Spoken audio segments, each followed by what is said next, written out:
Hi guys, welcome to our channel. இன்னைக்கு நம்ம சேனல்ல என்ன பார்க்க போறோம்னா விசிட் விசா ஃபேமிலி விசால எப்படி உங்களோட ஃபேமிலி மெம்பர்ஸ் சவுதி அரேபியாக்கு நீங்க அழைச்சிட்டு வரதுன்னு தான் பார்க்க போறோம். எதனால எனக்கு இந்த டாபிக் பத்தி பேசணும்னு தோணுச்சுன்னா என்னோட சப்ஸ்கிரைபர் ஒருத்தவங்க வந்து கேட்டிருந்தாங்க என்னாலேயே சவுதி அரேபியாக்கு வர முடியுமான்னு கேட்டிருந்தாங்க. ஸோ அவங்கள மாதிரி நிறைய பேத்துக்கு தெரியாம இருக்கலாம் அவங்களால சவுதி அரேபியாக்கு வர முடியுமா முடியாதான்றதுக்கு அதுக்கான வீடியோ தான் இந்த வீடியோ. பிரீஃபா நம்ம வந்து விசாவை பத்தி பார்க்கலாம். ரெண்டு விசாவை பத்தியுமே பார்க்கலாம். ஃபேமிலி விசா விசிட் விசா ரெண்டுமே பார்க்கலாம். ஃபர்ஸ்ட் ஃபேமிலி விசால நீங்க வந்து யாரெல்லாம் அழைச்சிட்டு வர முடியும்னா உங்களோட ஒய்ஃபு, உங்களோட குழந்தைங்க, அப்புறம் உங்களோட பேரண்ட். அப்படி உங்களோட ஒய்ஃப் இருக்காங்கன்னா ஒய்ஃபோட பேரண்ட் அழைச்சிட்டு வரலாம். இல்லை வந்து ஒய்ஃப் இங்கே ஒர்க் பண்ணுறாங்க, ஹஸ்பண்ட் இந்தியாவில் தான் இருக்காங்கன்னா ஹஸ்பண்டோட வந்து பேரண்ட்டையும் நீங்கள் வந்து அழைச்சிட்டு வர முடியும். ரெண்டு பேர்த்தோட பேரண்ட்ஸுமே அழைச்சிட்டு வர முடியும் சவுதி அரேபியாவுக்கு. அப்புறம் அதுக்கு நீங்கள் ஃபஸ்ட்டு என்ன நீங்கள் ப்ரொசீஜர் பண்ணணும்னா இங்கே சவுதி அரேபியாவில் இருக்கவங்க வந்து அபிஷர்னு ஒரு வெப்சைட் இருக்கும். அந்த வெப்சைட்டில் போனீங்கன்னா விசிட் விசாக்கு தனியாக ஒரு ஃபார்ம் இருக்கும். அந்த ஃபார்மை நீங்கள் ஃபுல்லாக ஃபில் பண்ணி சப்மிட் பண்ணிங்கன்னா உங்களுக்கு ஒரு ரெக்வஸ்ட் லெட்டர் வரும். அந்த ரெக்வஸ்ட் லெட்டரை நீங்கள் டவுன்லோட் பண்ணி அதோட உங்களோட பாஸ்போர்ட் காப்பியும் நீங்கள் வந்து உங்களோட ஹெச்ஆர் கிட்ட கொடுத்தீங்கன்னா அவர் வந்து மோஃபாக்கு சென்ட் பண்ணுவார். அது ஒரு கவர்மெண்ட்டோட வெப்சைட். அந்த வெப்சைட்க்கு சென்ட் பண்ணாங்கன்னா 3 to 4 டேஸில் உங்களுக்கு அப்ரூவல் லெட்டர் மோஃபா கிட்ட இருந்து வந்துடும். அதுக்கப்புறம் நீங்கள் உங்களோட அப்ரூவல் லெட்டரை யாரை நீங்கள் இங்கே அழைச்சிட்டு வரணும்னு நினைக்கிறீங்களோ அவங்களுக்கு சென்ட் பண்ணிங்கன்னா அவங்க என்னென்னலாம் அந்த அப்ரூவல் லெட்டர் அவங்க கைக்கு கிடச்சதுக்கப்புறம் அவங்க என்னெல்லாம் எடுத்துகிட்டு போகணும் விஎஃப்எஸ் ஆஃபீஸ் தான். உங்களோட ஃபோட்டோ மொத்தம் 4 ஃபோட்டோ எடுத்துகிட்டு போங்க. உங்களோட 4 ஃபோட்டோவுமே பின்னாடி பேக்ரவுண்ட் ஒயிட் பேக்ரவுண்டில் இருக்கணும்.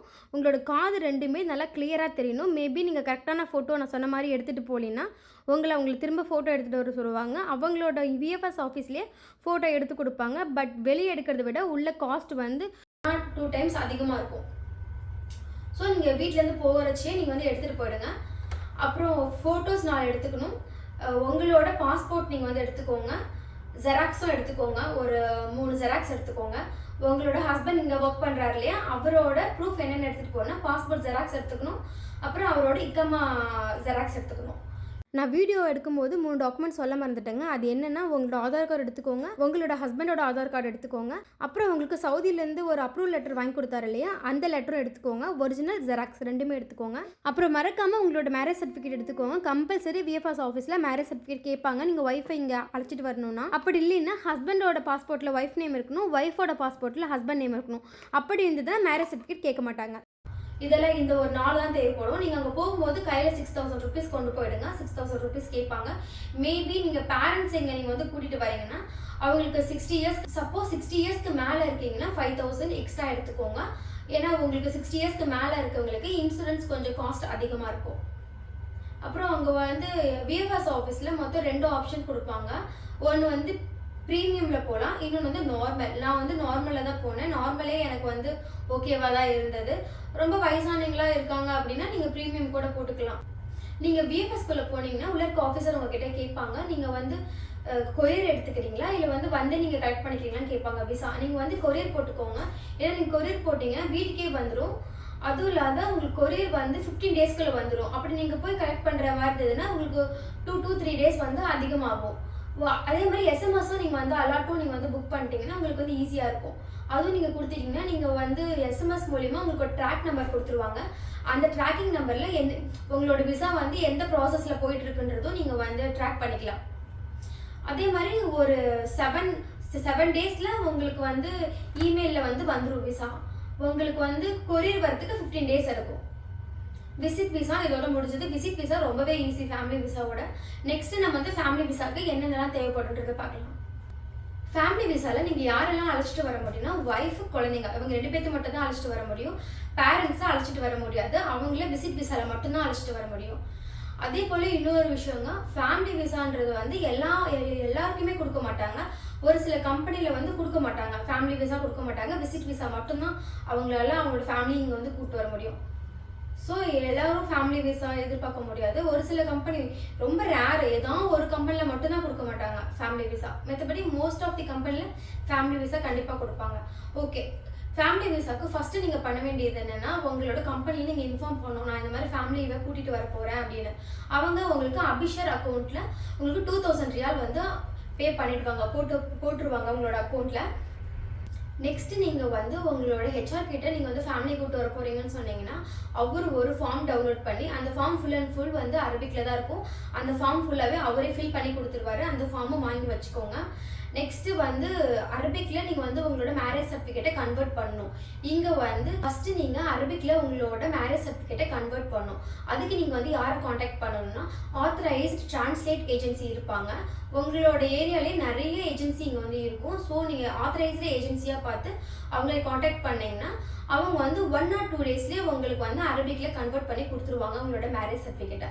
ஆனால் ஒரு பேஜுக்கு அவங்க வந்து பர் பேஜுக்கு 30 to 35 ரியால் வந்து சார்ஜ் பண்ணுவாங்க. 1 or 2 டேஸ்ல கிடைச்சிடும். நீங்கள் அது வாங்கினதுக்கு அப்புறம் அபிஷேரில் நீங்கள் வந்து என்னெல்லாம் ஸ்கேன் பண்ணி சப்மிட் பண்ணணும்னா மேரேஜ் சர்டிஃபிகேட் கன்வெர்ட் பண்ணீங்க இல்லையா அரபிக்கில், அந்த சர்டிஃபிகேட், டிகிரி சர்டிஃபிகேட், உங்களோட ஸ்கூலிங் சர்டிஃபிகேட், உங்களோட இக்காமா, உங்களோட பாஸ்போர்ட், அப்புறம் உங்களோட ஒய்ஃபோட பாஸ்போர்ட், இது எல்லாத்தையுமே ஸ்கேன் பண்ணி நீங்கள் சப்மிட் பண்ணிங்கன்னா உங்களுக்கு ஒரு அப்பாயின்மெண்ட் டேட் ஃபிக்ஸ் பண்ணி கொடுப்பாங்க. உங்களோட எந்த சவுதி அரேபியாவில் நீங்கள் வந்து எந்த சிட்டியில் இருக்கீங்களோ அந்த சிட்டி நீங்கள் கொடுத்தீங்கன்னா உங்களுக்கு வந்து எந்த ஏரியா உங்களுக்கு பக்கமாக இருக்குமோ அந்த ஏரியா உங்களுக்கு வந்து ஆஃபீஸ் அலாட் பண்ணி கொடுத்துருவாங்க. லொக்கேஷனும் உங்களோட மொபைலுக்கு வந்துடும். தென் நீங்கள் அங்கே போகும்போது ஆஃபீஸ்க்கு போகும்போது நீங்கள் என்னெல்லாம் கையில் கொண்டு போகணுன்னா நீங்கள் என்னெல்லாம் சப்மிட் பண்ணீங்களோ ஸ்கேன் பண்ணி அபிஷியலில் சப்மிட் பண்ணீங்களோ அந்த டாக்குமெண்ட் எல்லாமே கையில் எடுத்துக்கோங்க. ஒரிஜினலாக இருக்கணும், டூப்ளிகேட் இருக்கணும், ரெண்டுமே இருக்கணும் உங்கள் கையில்.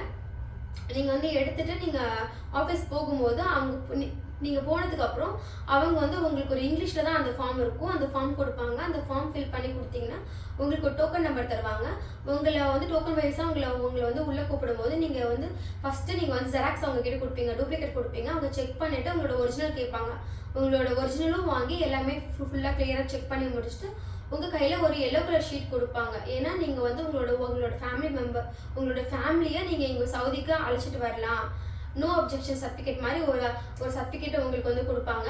அந்த சர்டிஃபிகேட் வாங்கிட்டு நீங்கள் அங்கேயே உட்காந்து எல்லாமே நேமும் மற்ற எல்லாமே அரபிக்கில் தான் இருக்கும். நேமும் டேட் ஆஃப் பர்த்தும் நீங்கள் வந்து செக் பண்ணலாம். நேம் வந்து இங்கிலீஷில் தான் இருக்கும். நேமும் டேட் ஆஃப் பர்த்தும் செக் பண்ணிவிட்டு நீங்கள் அதுக்கப்புறம் நீங்கள் உங்களோட ஃபேமிலிக்கு கொரியர் பண்ணிவிடுங்க. இங்கேருந்து அவங்க விஎஃப்எஸ் ஆஃபீஸ் போகிறதுக்கு முன்னாடி அவங்க கையில் அந்த பேப்பர் கிடச்சதுக்கப்புறம் விஎஃப்எஸ் ஆஃபீஸ் போகிறதுக்கு முன்னாடி கேம்கா மெடிக்கல் வெப்சைட்னு ஒரு வெப்சைட் இருக்கும். அந்த வெப்சைட்டில் 1500 rupees கட்டி அவங்க வந்து அப்பாயின்மெண்ட் புக் பண்ணிட்டாங்கன்னா அவங்களுக்கு ஒரு டேட் கொடுப்பாங்க. அந்த அப்பாயின்மெண்ட் டேட்டில் அவங்க அங்கே போனாங்கன்னா அவங்களுக்கான மெடிக்கல் செக்அப்ஸ்லாம் எடுப்பாங்க. மெடிக்கல் செக்அப் போகும்போது கையில் 6000 rupees கொண்டு போக சொல்லுங்கள். மேபி இப்போ வந்து 1000 rupees அதிகமாக இருக்கலாம். நான் போகும்போது 6000 rupees தான் நான் கொண்டு போனேன். நீங்கள் வந்து கேஷாக கொண்டு போயிடுங்க, இல்லை கார்டாகவும் பே பண்ணிக்கலாம், ஒன்றும் பிரச்சனை கிடையாது. இல்லை சாரி கார்டு வந்து அக்செப்ட் பண்ண மாட்டாங்க. நாங்களும் கார்டில் கேட்டோம், இல்லை போயிட்டு அமௌண்ட் எடுத்துகிட்டு வாங்கன்னு சொன்னாங்க. கையில் தான் அமௌண்ட் வாங்குவாங்க. ஸோ நீங்கள் வந்து அமௌண்ட் வந்து ஏடிஎம்லேருந்து எடுத்துகிட்டு போயிடுங்க கையில். நீங்கள் கொண்டு போய் கொடுத்தீங்க. சப்போஸ் ப்ரெக்னென்சி லேடியாக இருந்தீங்கன்னா அவங்ககிட்ட முன்னாடியே இன்ஃபார்ம் பண்ணிவிடுங்க. அவங்க வந்து உங்களுக்கு வந்து எக்ஸ்ரே எடுக்க மாட்டாங்க. அவ்வளோதான். நீங்கள் அங்கே போயிட்டீங்கன்னா ஒன் டேலேயே உங்களுக்கு வந்து மெடிக்கல் சர்டிஃபிகேட் கிடச்சிரும். மெடிக்கல் சர்டிஃபிகேட் நீங்கள் உங்கள் கையில் வந்ததுக்கப்புறம் நீங்கள் விஎஃப்எஸில் அப்பாயின்மெண்ட் டேட் புக் பண்ணிவிடுங்க. விஎஃப்எஸ் ஆஃபீஸ் போகும்போது நீங்கள் வந்து என்னெல்லாம் டாக்குமெண்ட் கொண்டு போகணுன்னா நான் சொல்கிற டாக்குமெண்ட் எல்லாமே 2 செட்டு ஜெராக்ஸ் எடுத்து வச்சுக்கோங்க. ஒரிஜினலும் கையில் மறக்காமல் எடுத்துகிட்டு போயிடுங்க. என்னென்ன டாக்குமெண்ட் கொண்டு போகணுன்னா உங்களோட மெடிக்கல் சர்டிஃபிகேட் வந்தது இல்லையா, மெடிக்கல் சர்டிஃபிகேட் எடுத்துக்கோங்க. இங்கேருந்து சவுதியிலேருந்து கொடுத்த அந்த எல்லோ ஷீட்டும் மறக்காமல் எடுத்துக்கோங்க. தென் உங்களோட ஹஸ்பண்டோட பாஸ்போர்ட்டு, அவரோட இக்காமா ஜெராக்ஸ், இது எல்லாமே எடுத்துக்கோங்க. உங்கள் ஒய்ஃப் சைட்லேருந்து என்ன எடுத்துக்கணும்னா நீங்கள் உங்களோட பாஸ்போர்ட் எடுத்துக்கோங்க. உங்களோட ஃபோட்டோ வந்து பின்னாடி பேக்ரவுண்டில் ஒயிட் பேக்ரவுண்ட் இருக்கணும். உங்களோட காது ரெண்டுமே கிளியராக தெரியணும் ஃபோட்டோவில். அப்புறம் உங்களோட ஃபோட்டோ 4 ஃபோட்டோ எடுத்துக்கோங்க. தென் வந்து நீங்கள் வந்து படிச்சிருந்தீங்கன்னா டிகிரி வரையும் படிச்சிருந்தீங்கன்னா உங்களோட டிகிரி சர்டிஃபிகேட் எடுத்துக்கோங்க. இல்லை ஸ்கூலிங் வரையும் தான் படிச்சிருக்கீங்கன்னா உங்களோட ஸ்கூலிங் சர்டிஃபிகேட் எடுத்துக்கோங்க. எல்லாமே 2 ஜெராக்ஸ் எடுத்துகிட்டு எல்லாம் நீட்டாக பின் பண்ணி எல்லாமே எடுத்துகிட்டு போயிடுங்க. போகும்போது நீங்கள் வந்து 6000 rupees கையில் கொண்டு போயிடுங்க. கேஷாக கொண்டு போங்க. உள்ளே நெட்டு ஒர்க் ஆகாது. நான் போகும்போது உள்ளே எனக்கு சுத்தமாக நெட்டே ஒர்க் ஆகலை. நான் வந்து வெளியே வந்து அமௌண்ட் எடுத்துகிட்டு போய் தான் நான் பே பண்ணேன். ஸோ நீங்கள் கையில் வந்து அமௌண்ட் கொண்டு போகிறது சேஃபு. நீங்கள் அமௌண்ட் வந்து நீங்கள் அங்கே வந்து ஃபுல்லாக பே பண்ணதுக்கப்புறம் அவங்க சொல்லுவாங்க. அதுக்கப்புறம் உங்கள் கையில் அமௌண்ட் கொடுத்தீங்கன்னா அவங்க வாங்கிக்குவாங்க. உள்ளே இருக்க விஎஃப்எஸ் ஆஃபீஸர் உங்ககிட்ட கேட்பாங்க, நீங்கள் வந்து கலெக்ட் பண்ணிப்பீங்களா, உங்களுக்கு கொரியர் போட்டுருணுமான்னு கேட்பாங்க. கொரியருக்கு அரௌண்ட் 500 rupeesக்குள்ளே தான் ஆகும். கொரியருக்கும் எஸ்எம்எஸ் அலாட்டுக்கும் சேர்த்து 2மே போட்டுக்கோங்க. எஸ்எம்எஸ் அலாட் எதுக்காகனா உங்களோட விசா ப்ராசஸிங் எந்த லெவலில் போயிட்டு இருக்குன்றதை நீங்கள் வந்து ட்ராக் பண்ணிட்டே இருக்கலாம். அண்ட் வந்து உங்களோட கொரியர் அவங்க அமுச்சு விடும் போது உங்களோட கொரியர் வந்து எந்த இடத்துல இருக்குன்ற வரையும் நீங்கள் வந்து ட்ராக் பண்ணிக்க முடியும். தென் உங்களுக்கு வந்து 7 to 10 daysக்குள்ளே உங்களோட மெயில் ஐடிக்கு உங்களோட விசா வந்து வந்துடும். அப்புறம் உங்களோட கொரியர் வந்து ஒரு 15லேருந்து ஒரு 20 நாளுக்குள்ளே உங்களோட கொரியர் வந்து உங்களோட விசா வந்து உங்களோட வீட்டுக்கு வந்துடும். ஸோ வந்து கொரியரும் எஸ்எம்எஸ் அலர்ட்டும் ரொம்பவே முக்கியம். ஸோ அது மறக்காமல் அது மட்டும் போட்டுக்கோங்க. இங்கேயும் வந்து ப்ரீமியமும் கேட்பாங்க, நார்மலும் கேட்பாங்க. என்னை பொறுத்தவரை நார்மலில் போகிறது தான் வந்து பரவாயில்லன்னு சொல்லுவேன். ஏன்னா ப்ரீமியமுக்கு இன்னும் கொஞ்சம் 6,000 to 7,000 கொஞ்சம் அதிகமாக கேட்பாங்க. அவ்வளோதாங்க, விசா ப்ராசஸிங் முடிஞ்சது.